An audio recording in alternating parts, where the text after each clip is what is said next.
We feel everybody, where warranted, should have a native utility token. It's a tool you can have in your arsenal to make use of codifying the network effects of your business that would be an opportunity cost if you didn't take advantage of it.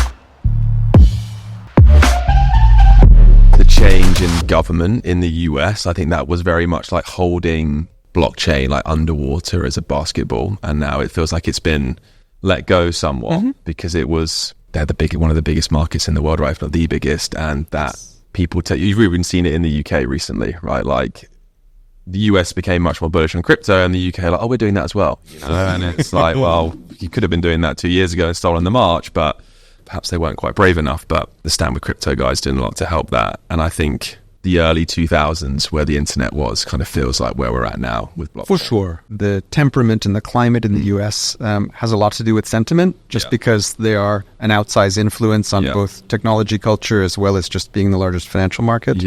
I think also that a lot of those innovative sort of experiments, as you said, you know, artists allowing people to crowdfund their artistic journey or things like that, have been constrained by fear of what people have seen in terms of overreaching regulation in the absence of clear regulation. Yeah, certainly. Yeah, since we've even seen it in kind of the work we do day to day. We were one of the first people that tested our exchange was AWS. So they buy a ton of media, as you can imagine, and they tested us kind of apples to apples versus Web 2 exchanges, if you want to call them that, but the traditional SSPs, probably familiar with some of them. And we were just significantly cheaper. And they were like, oh, this makes, why have we not done this before? And that then had like a ripple effect across their agency. And now a lot more of their brands are like, it makes sense. There's transparency, the fees are lower because you can distribute the costs of the infrastructure. And that with us talking to them nearly every day has taken us 2-3 years to get to that point where they're now like, hey, we're ready to like really start scaling out the tests that we've been doing with you for 2 years. And I think that if that's true for us, it's probably true everywhere. And it's just going to be interesting to see how quickly it changes. I still think there's some, like, you kind of mentioned it with the platform side of things, they're like some killer bit of hardware that hasn't been invented yet, or maybe it has, maybe it's not even hardware that will again like change behaviors like mobile phones did. But I wish I knew what it was. I don't know what it is. I don't think it's the goggles, but I might be wrong there. I would argue that it's not going to be hardware because hardware adoption is too difficult, and we all lucked out with the smartphone because frankly we still call it a smartphone even though it's more smart than phone. True. But it did have the original killer app, which was that people intended to make phone calls with it, and that's kind of how we ended up getting it at scale into people's hands. But I think despite the fact we've seen it, it's the only thing of its kind, aside from the PC itself, over the 20 years prior to that we've seen as an innovation.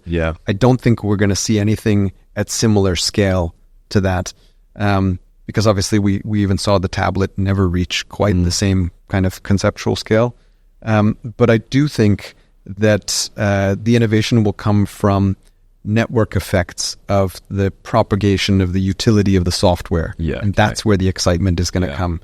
Because, and I wanted to go back to something that you said earlier, because I'm not going to let you off the hook on this one, which is about using stable coins in your environment rather than thinking about having a native utility token, which you do have. You know, and this is something that we talk about a lot in terms of our overall, not just investing strategy, but how we feel one should be building in Web3, which is we feel everybody, you know, where warranted, should have a native utility token, because it's a tool you can have in your arsenal to make use of codifying the network effects of your business that would be an opportunity cost if you didn't take advantage of it. So in your case, you know, you have a utility token which can be used for consumption of your services, but the more touch points you have in your business, the bigger your client base, the bigger your media partners and advertising partners, the bigger that network becomes, then the more broadly distributed your token becomes, the more decentralized.